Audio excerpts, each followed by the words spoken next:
بسم الله الرحمن الرحيم الحمد لله رب العالمين وصلى الله على سيدنا محمد خير الأولين والآخرين وعلى آله وصحبه أجمعين. Assalamu alaikum wa rahmatullahi wa barakatuh.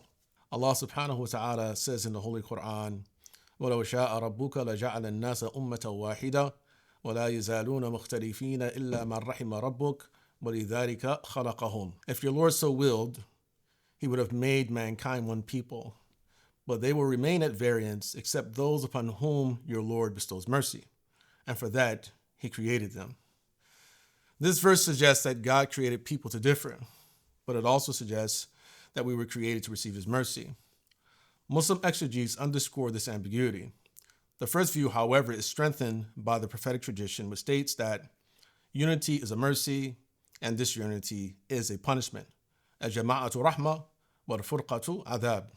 Misunderstanding is sometimes a crisis of knowledge, sometimes a crisis of logic, sometimes due to distortion created by institutions and people who act as mediators between us and our five senses. But even when such obstacles are removed, misunderstanding can be caused by vice and lack of emotional control.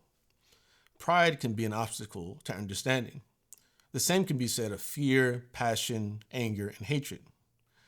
Ahmed ibn Hanbal, Abu Ja'far al-Tahawi, and Hakim al-Nisaburi all report that the Prophet Muhammad sallallahu alaihi wasallam said, "The false Messiah will emerge when there is a laxity in religion and a dereliction of knowledge." Although a hadith of disputed authenticity, its prophetic echo is uncanny when considering the moral and educational state of affairs globally and the extent of corruption exposed in media and government over the past few years. Disagreement can occur when people don't share the same definitions of a term or concept.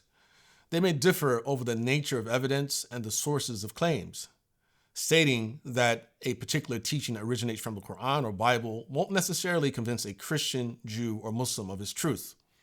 Disparities in knowledge and understanding also lead to disagreement, as often happens between experts and non-experts.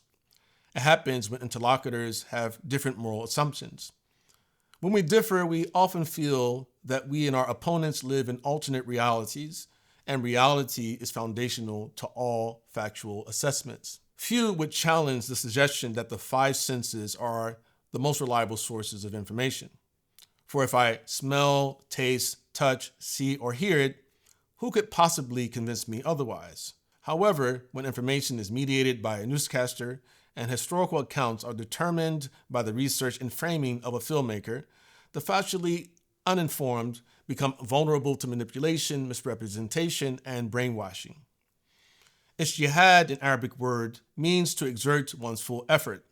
It is used to characterize a scholar's endeavor to disclose knowledge of the moral values assigned by God to human behavior. Ijtihad also describes the efforts of regular people to discern the true, the good, and the beautiful.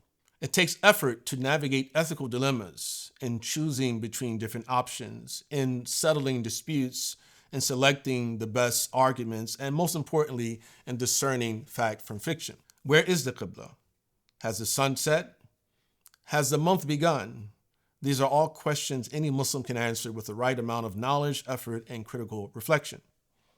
The ijtihad of a jurist differs from the ijtihad of a non-jurist inasmuch that a jurist seeks to provide direction to non-jurists on how God may rule for or against a particular action, which was not detailed in Scripture.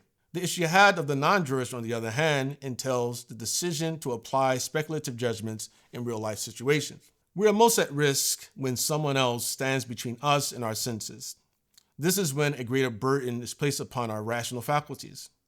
The problems, however, are that most people are naturally credulous, intelligence varies, and the soul flees from the difficulties introduced by ijtihad and critical thought. Most of us are more easily persuaded by emotional and ideological appeals. That makes us more prone to manipulation than those with good emotional control and less ideological bias. We see the effects of this in politics when a candidate says of his opponent, "He doesn't like your kind." Often, this is sufficient to win over those who hunger for validation, even if the allegation is untrue or relies upon flimsy evidence. Ideological commitments also undermine critical thinking and ijtihad. An ideologue will ignore evidence unless it comes from his ideological brethren.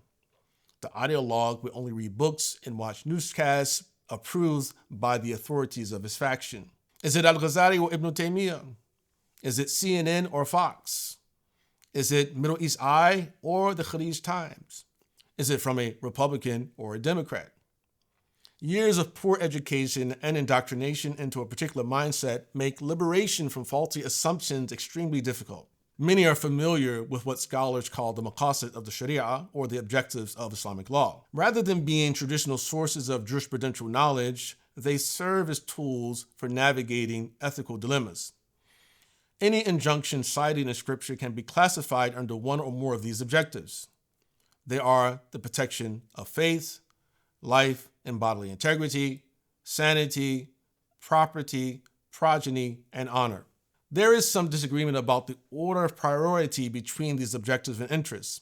Is the protection of faith the highest priority, or is it the protection of life and bodily integrity? The Sharia demands that we choose between difficult options when such dilemmas arise. Sheikh Abdurrahman al-Sa'di says in his Manzuma, الدين مبني على المصالح في جلبها ودرء القبائح.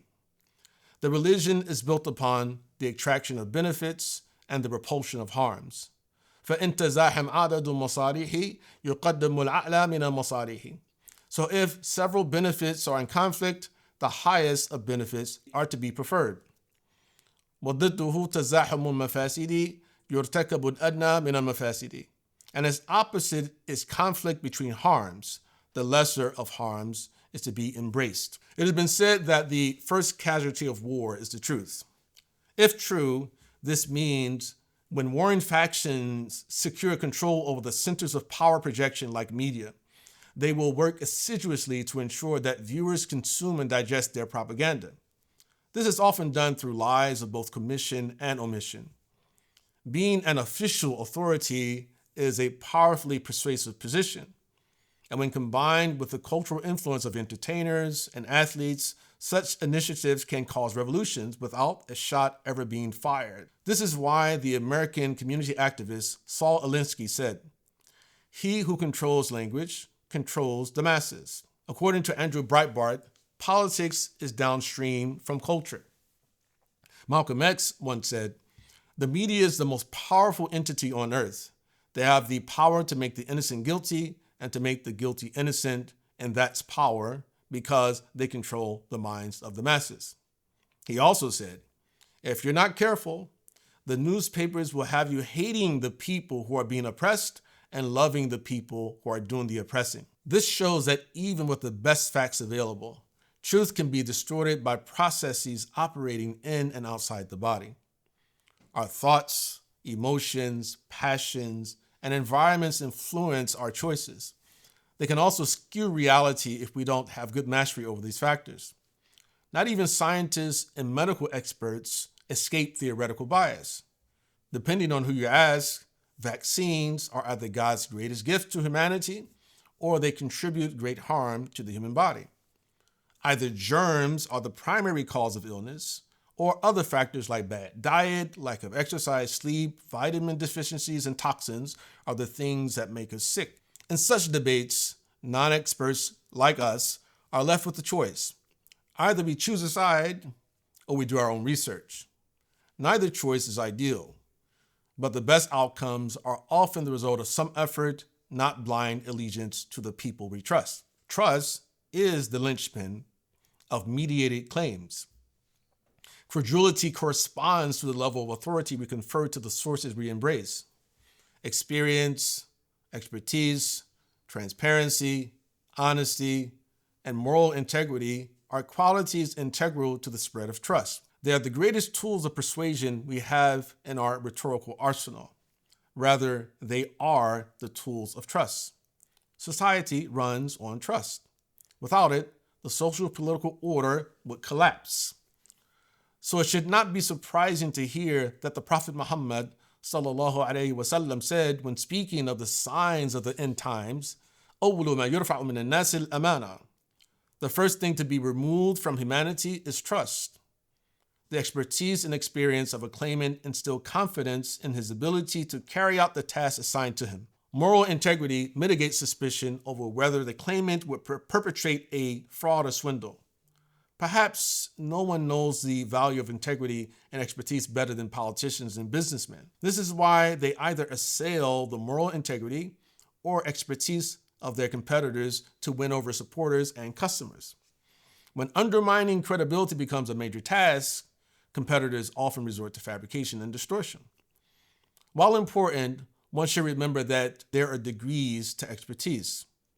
Expertise in one field of knowledge does not necessarily mean expertise in subfields and related areas of study. There are many Muslim scholars, but most are not experts in the various modes of Quranic recitation, nor professional hadith critics, nor qualified to establish their own legal schools. Doctors are many, but most of them are not vaccine specialists, nor virologists, nor epidemiologists, nor nutritionists. One may rely on an expert's general knowledge of a field, but one must exert one's utmost to secure information about a given claim from the most reliable sources and authorities while remaining critical during one's research. It is hard to trust the science when the scientists differ and the authorities have been so wrong so often. Wherever you land in the climate change debate, one should not be scolded for demanding a real-life demonstration of the causal link between CO2 levels and temperature fluctuations. And if the science is real, experiments should prove that the proposed austerity measures and subsidies given to big corporations will actually improve the climate. It is important to know the difference between a scientific fact and a religious assumption. When serious allegations are made against a person, one must ask, did it really happen? How do I know it happened? Did I see it myself? Or am I relying on someone else? Was that someone else an eyewitness? Has his or her identity been disclosed? Is he or she a friend or adversary of the accused? Does that individual or another person benefit from such an allegation? An eyewitness to a violent attack says it was carried out by 3 men. A newscaster refutes her allegation with the claim that there were only 2 attackers and one of them was a woman. Should I ignore the claim of the eyewitness and embrace the claim of the newscaster who is merely reading a script given to him by his editor, neither of whom were present during the incident? A popular news station shows a video of a structure being decimated by a barrage of bullets, and then claims it was footage of the Turkish army massacring Kurds after the U.S. withdrawal of troops from Syria. This was later exposed as fraudulent. The footage was actually from a gun range somewhere in Kentucky. According to a hadith of the Prophet ﷺ, before the emergence of the false Messiah, there will be illusory years. The liar will be given credence, the honest will be deemed a liar, the traitor will be trusted, the trusted will be deemed a traitor, and the Ruwaybida will speak. It was said, O Messenger of God, what is the Ruwaybida? He said, the trifling man who speaks about the affair of the public. In other versions of this hadith, the Prophet describes the Ruwaybida as the little scoundrel, al-Fawasiq, the foolish man, al-Rajul, as-Safi, and he to whom no one pays attention, man la yu'ba'u lahu.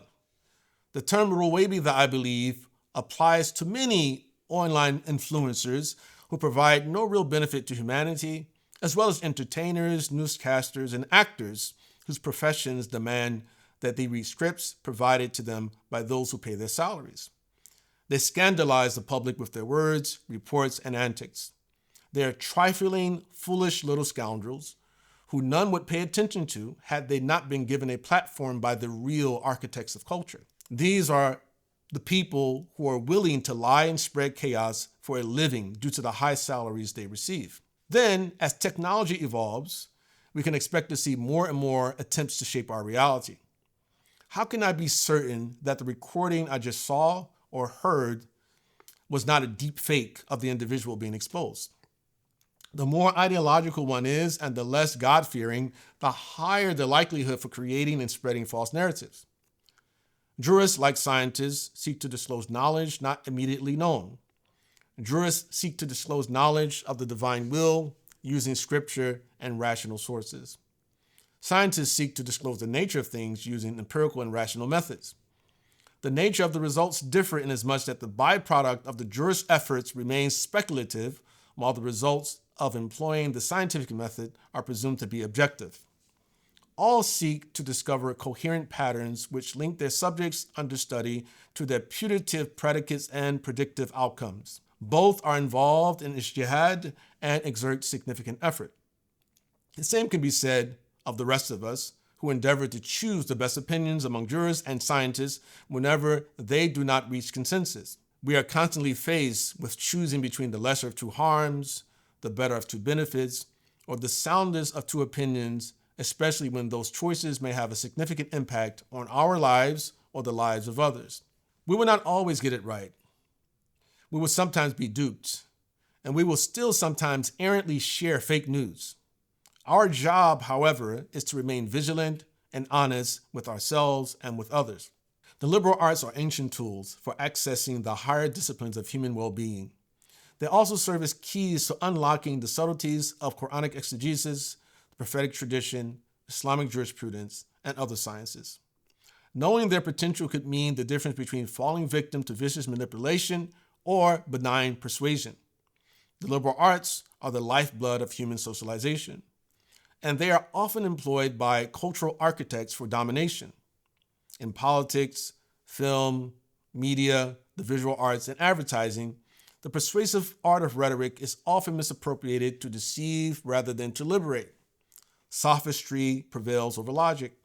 Distortion substitutes for grammar. How do we discern truth from falsehood, the moral from the immoral? What questions liberate from the shackles of mental slavery? And can the mind be trained to easily detect the beguiles of unsavory actors? We must engage in two types of ijtihad to find the answers to such questions. One is academic, which entails peeling back the layers interfering between us and our senses. The other is moral, which involves the pursuit of self-mastery to the point that neither emotional nor ideological bias stand as obstacles between us and sound knowledge. One effort is concerned with the true, the other is concerned with the good. The true and the good are an inseparable pair. Thank you for watching. I'm Dr. Abdullah Ali, Associate Professor of Islamic Law here at Zaytuna College. We thank you for your continued support. May Allah subhanahu wa ta'ala continue to bless you and protect you and grant you well-being. Assalamu alaikum wa rahmatullahi wa barakatuh.